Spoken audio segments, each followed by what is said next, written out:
Mr. President, one of the advantages of being, shall we say, on the best side of 50 is that it becomes increasingly harder to be shocked by things that you see and hear.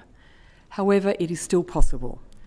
I recently met with Down Syndrome Australia to find that the termination rate of pregnancies with a diagnosis of Down syndrome is 90%. Not only was I shocked by the sheer size of that number, 90%, but also to learn that this is one of the highest rates of termination of Down syndrome babies in the developed world. To be clear, I am not standing here to criticise the women and families who make this often very difficult decision. Instead, this figure is an indictment of a system which pressures families into making a decision without space to consider and with outdated, inaccurate information when that information is provided at all. An example, Mr. President.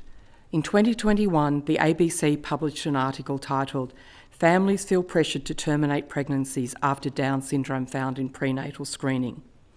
In this article, they describe the experience of a family currently raising a child with Down syndrome. They relate that the mother's doctor called her to say that the prenatal tests were positive for Down syndrome, and in the very next breath told her that he had already scheduled a termination. We know how important consent is. Where was the room for true consent here? The termination had been scheduled without consultation, without providing information, as though the decision was not hers to make. This story, sadly, is not unique. It is borne out by Down Syndrome Australia's research, which found that 49% of families who received a Down syndrome diagnosis for their child felt pressured to terminate the pregnancy by healthcare professionals. And 42% of families were given information which they later found to be false. This misinformation includes the claim that there are only 3 outcomes for a baby with Down syndrome: stillbirth, neonatal death, or lifelong dialysis. I'd like to take a detour for a moment here to talk about Catherine McGuinness.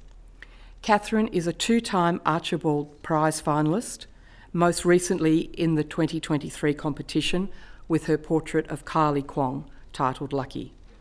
A painter and sculptor, she has been described as a fearless and frenzied creative whose work has been exhibited in the Grand Court of the Art Gallery of New South Wales, among other institutions. Catherine McGuinness is also a person with Down syndrome. I was fortunate to meet her recently and spend time with her and her mother. Catherine's life is not without challenges, and her mother shared that she is not a strong reader. If you permit me to brag, Mr. President, I read very well in more than one language, but I will never be responsible for art which people will want to pay to see, especially at the Art Gallery of New South Wales. It is well beyond my own talents. But that is the great story of humanity and the great success of this country and this state. Diversity of talents, experience, culture, religion, character, and more. Currently, I am sorry to say, we reject the diversity which people with Down syndrome can and do offer to our society. Catherine McGuinness and others are living proof that the experience of Down syndrome people is so much more than stillbirth, neonatal death, and lifelong dialysis. To combat the false narrative of exclusion, Down Syndrome Australia has started the Congratulations Not Sorry initiative, which argues that the first thing a family should hear is congratulations, and the first thing they should receive is support and nurture, rather than negative pressure.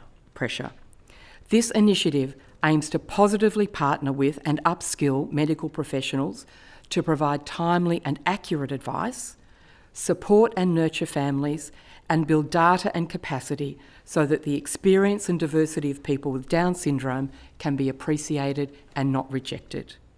I congratulate the Association for this initiative. Mr. President, we should respect that what women and families who receive any difficult news about their unborn child need is to be provided with the best possible information, support, and space within which to make their difficult choice. And in that spirit, and in celebration of the diversity which is the great success of this state, to all those families with a Down syndrome member or who have received a Down syndrome diagnosis, let me say congratulations.